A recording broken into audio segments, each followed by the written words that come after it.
Hello students, this is your teacher Manit Kumar. Students, today we are going to continue our ninth chapter of political science, that is constitution as a living document. तो आज हम जो topic पढ़ने वाले हैं वो है how to amend constitution.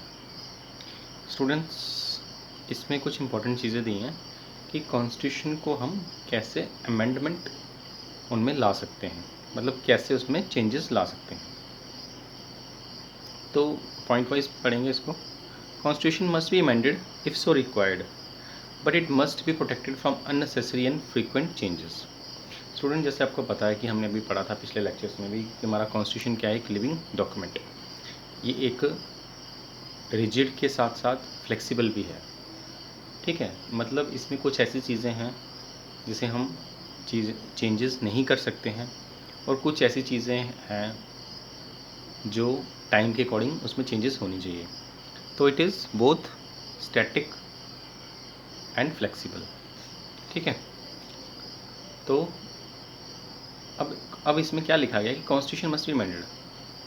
Constitution को अमेंड करना पड़ता है अगर रिक्वायरमेंट हो तो, but it must be protected from unnecessary and frequent changes. ये ऐसा नहीं है कि जिसका जब मन चाहेगा पॉलिटिकल पार्टी का या गवर्नमेंट का वो जब मर्जी चेंज कर देगी, ऐसा नहीं है.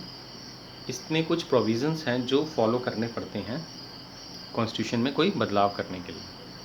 There were some provisions in the constitution that were of temporary nature. कुछ इसमें ऐसे प्रोविजंस दिए गए थे कॉन्स्टिट्यूशन में जो कि टेम्परेरी नेचर के थे.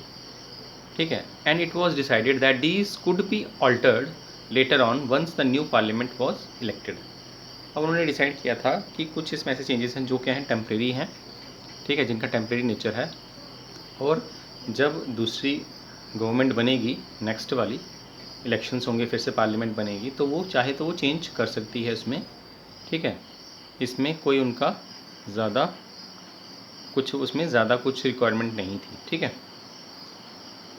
Constitution was framing federal polity. अब कॉन्स्टिट्यूशन में एक फेडरल पॉलिटी दी गई है. फेडरलिज्म आपने पढ़ा हुआ है, क्लास 10th में भी पढ़ा है कि फेडरलिज्म क्या होता है कि स्टेट और सेंटर में एक ऐसा बैलेंस होता है कि कुछ पावर स्टेट को दी जाती हैं, कुछ सेंटर को दी जाती हैं. ठीक है, तो एक फेडरल पॉलिटी का मतलब क्या है कि स्टेट के पास जो पावर्स हैं वो कहीं सेंटर उसमें कम ना कर सके उनकी पावर को, या कुछ ऐसे चेंजेस ना कर सके कि उनकी पावर या उनकी जुरिडिक्शन पे, स्टेट की जुरिडिक्शन पे कोई असर पड़े. ठीक है, तो ये इस चीज़ों का भी ध्यान रखा गया. And therefore the rights and the powers of the state could not be change without the consent of states. तो इसमें दिया गया है कि स्टेट की पावर अगर कम करनी है या उसमें कुछ चेंजेस करने हैं स्टेट के राइट्स में, तो विदाउट स्टेट की मंजूरी के बिना वो चीज़ें चेंजेस नहीं हो सकती हैं.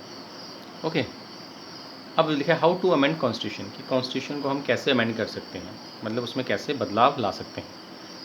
3 प्रोसीजर्स हैं. सबसे पहला है सिंपल टू ऑर्डिनरी लॉ, और ये कैसे होगा, सिंपल मेजॉरिटी से. मतलब कुछ लॉज बहुत ही सिंपल हैं. ठीक है, ऑर्डिनरी लॉज हैं जिसको सिंपल मेजॉरिटी से चेंज किया जा सकता है.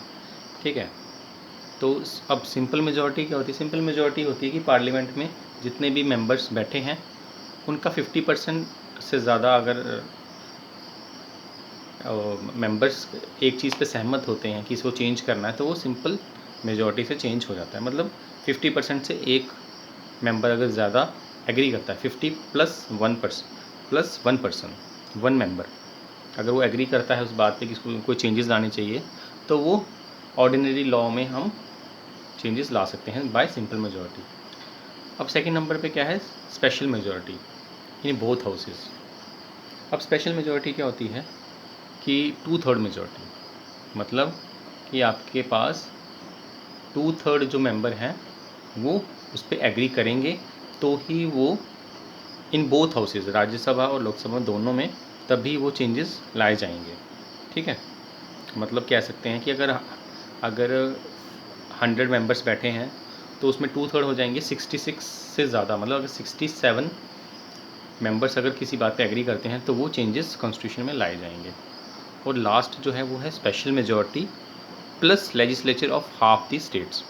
इसमें क्या होता है कि आपको स्पेशल मेजॉरिटी मतलब आपको दोनों हाउसेस में 60 मतलब 2/3 मेंबर तो चाहिए ही चाहिए, किसमें कि उसमें वो उस बात से एग्री करें। प्लस आपके पास क्या चाहिए कि आपके पास जितने भी स्टेट असेंबलीज़ हैं उसमें मोर देन 50% जो हैं, ठीक है। अगर हमारे 28 स्टेट्स हैं तो उसमें क्या होना चाहिए, 28 स्टेट्स में 14 से ज़्यादा स्टेट्स की स्टेट लेजिस्लेचर उसको पास करेगी, ठीक है। क्या मतलब है इसका, special majority plus legislature of half of the states, मतलब हमारे जितने भी इंडिया में स्टेट्स हैं जिसमें असेंबलीज़ हैं उनकी असेंबलीज़ भी अगर उसे चीज़ को, एक तो पार्लियामेंट में पास होगा, एक स्टेट एक 50% से ज़्यादा स्टेट्स की लेजिस्लेचर उसको पास करेगी तो ही वो अमेंडमेंट पॉसिबल हो सकेगी, ठीक है। तो ये 3 वेज़ हैं, 3 टाइप्स की मेजॉरिटी कह सकते हो आप, ठीक है। एक सिंपल और एक स्पेशल मेजॉरिटी और एक special majority plus legislature of half of the states. तो इस तरीके से क्या हो सकता है कि कॉन्स्टिट्यूशन में बदलाव हो सकता है, ठीक है। तो thanks and have a nice day.